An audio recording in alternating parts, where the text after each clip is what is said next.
Hello, all ladies and gentlemen. Welcome to my salon. Now, before we begin, I'd like to acknowledge what a salon is. Now, I believe that a salon is where we can freely express our own ideas, specifically about government, values, and some of our important beliefs. I believe the crux of our salon is that if we disagree, there won't really be any capital punishment or any severe punishment for it. Without further ado, let's begin. And by the way, would any of y'all like any refreshments? That'll be unnecessary. It's enough for you for allowing us to use your salon. Well, without further ado, can we have a round of applause for Madam Geoffrin? Now back to our discussion. Hobbs, please restate what you were saying. The dear madam just cut you off right in the middle of your sentence. Thank you, Voltaire. As continuing from where I was talking about, Europe is in peril. We need a strong leader to help our respective nations and our own people. What I'm saying is that the simple man is just too weak and too ignorant to govern themselves. We need a strong leader who's willing to take action and take responsibilities to ensure the safety of everyone that they're governing.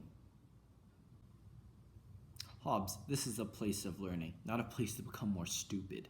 Your ideology is outdated. We must look towards the future, and the future just lies within the hands of the people.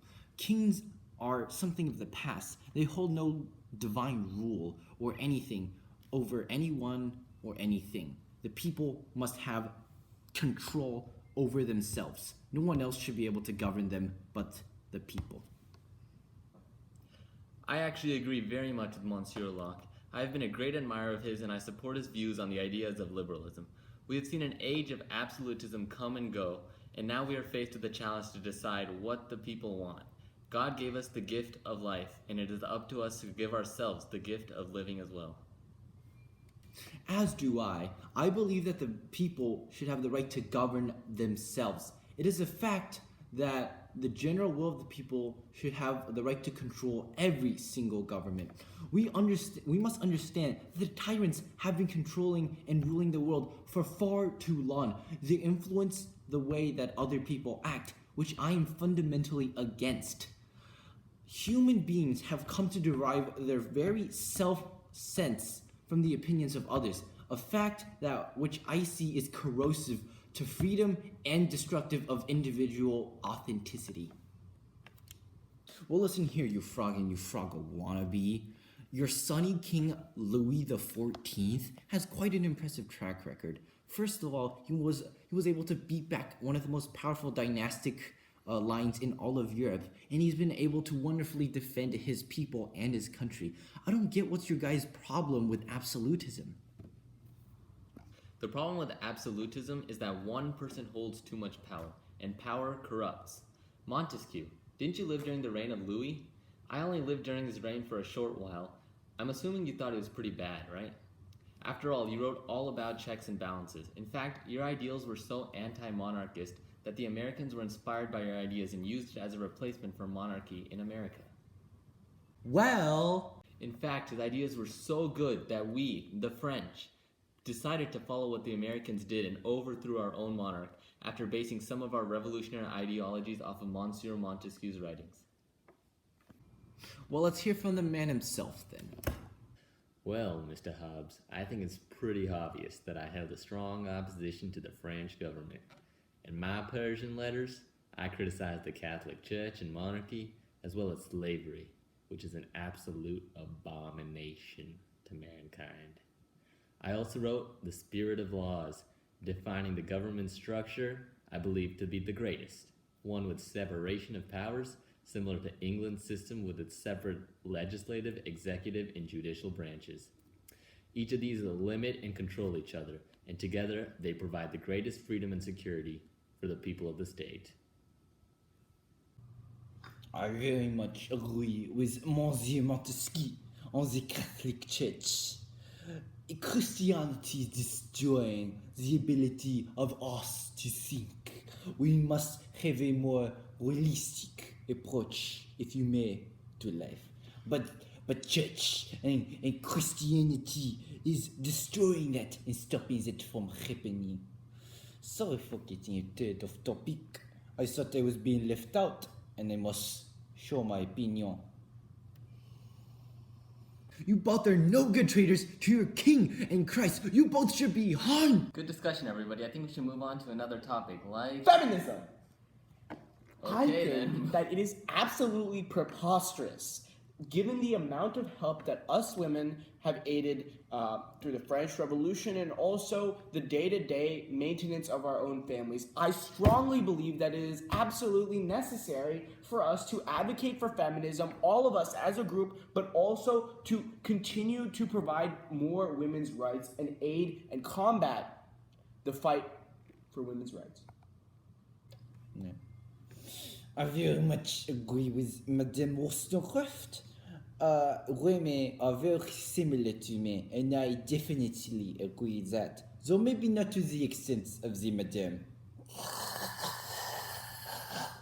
I would also like to put out my support for Madame Wollstonecraft. Women have been a vital part of my life, and my mistress, Marquis du Châtelet, was vital to the spreading of my works during my exile from France. Yes, women are a key part of society. They, as well as men, are all born naturally free. Because they're all equal, they're all subject to domination, and they can all potentially dominate each other. Well, I don't think that's what we were getting at. What do you mean? This isn't about who dominates society. The purpose of this is to equally share the power among the people, with the government just keeping order. That is impossible. The condition of man is a condition of war of everyone against everyone. Nothing else is possible. We have to have an absolutist regime controlling us. But it's not though. Not all men are created incompetent like you. We are born with a blank slate, or as I like to call it, tabula rasa. Now can we kick this complete moron out of here? I think we should move on now. Any other topic you guys want to talk about? I know, guys. Let's talk about the most important thing in the world. Money!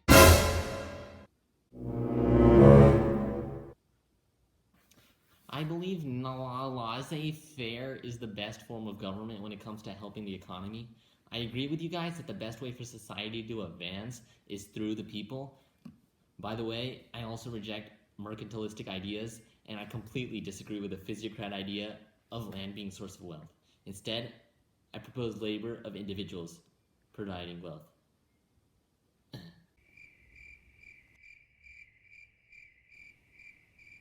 Alrighty, moving on to my next point.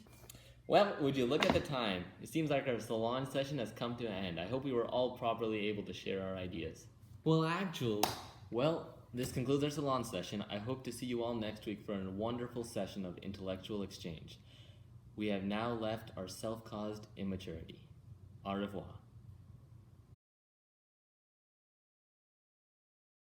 Guten Tag. Привет. Hello, my fellow enlightened despots. How have your countries been faring?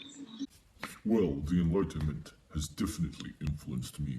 Due to me modernizing the bureaucracy, allowing religious toleration in my realm, banning torture, and also liberalizing the control of the press, Prussia has become a great power once again. I also love having a great big army. In fact, mine was one of the strongest in all of Europe, as proved by my many military victories, especially during the 7 Years' War. My army was like Hitler's army, and everyone else, they were just Poland. They didn't stand a chance.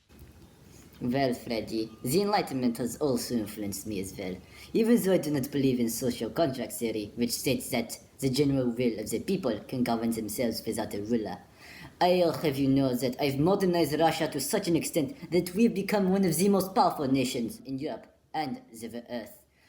I've established the economic society to promote advancements in agriculture and the field of technology as well. And later, I, the Empress, presented the commission with my famous nakaz, or instructions for the guidance of the assembly. It was a statement of legal principles proclaiming the equality of all men before the law, disapproving of the death penalty and torture and serfdom.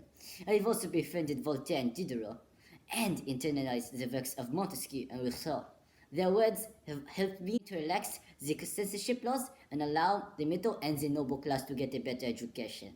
I am pretty much the Hillary of our time. Ha ha ha, nice try, Catherine. You think your policies make you liberal? If you're Hillary, then I'm Bernie, and everyone can feel the burn. I made a revolutionary tax law in 1789 that required everyone, including the nobles, to pay land tax. It balanced the tax burden like how you would balance Na plus Cl2, as you would need to put a 2 in front of the Na and a 2 in front of the products, so not only Cl has 2, kind of like Cl being the peasants having twice as much work, paying twice as many taxes as everyone else. This law also ended the robot, a compulsory service the peasants owed to their feudal lords. I also averaged 690 degrees annually. When compared to my mother, she only averaged 100. A few of which removed censorship, granting the right to freedom to publish works of all writers and scientists, because I strongly believe, that people should freely express their views. On my patent of toleration, I gave full civil rights to Protestants and Orthodox Christians in my country, and in my edict of toleration, I gave even Jewish people the right to worship. I would call myself the exemplar enlightened absolutist. And that's what happened during the Enlightenment. What? What happened? Well, it seems like you've been paying attention, Jove. Please enlighten me on this era. How do you want it? Give me contextualization of the time and synthesize it to another event. Hey, this just feels like a quick cop-out to fill in the gaps they forgot in the rubric while they were script writing and filming. You are 100% correct. Now give me contextualization and synthesize it. Well, for context, the Enlightenment era followed after the scientific revolution, which, revolutionized the way we think because of the new scientific discoveries, such as the concept of gravity, the heliocentric theory. The new concepts in defiance against authority became the gateway to the Enlightenment. The Enlightenment was a time when liberal thoughts flourished, kind of like during the 1960s and 1970s when people protested for the rights they didn't have. For example, feminism, it was there back when Wollstonecraft was there, right? Ideas relating to liberty, equality, fraternity, and democracy became inspirations for revolutions throughout the world in places like France, the US, and Latin America.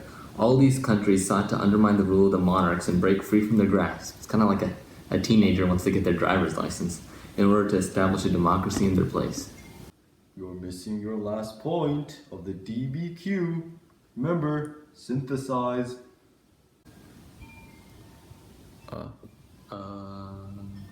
Okay, here, I'll help you out.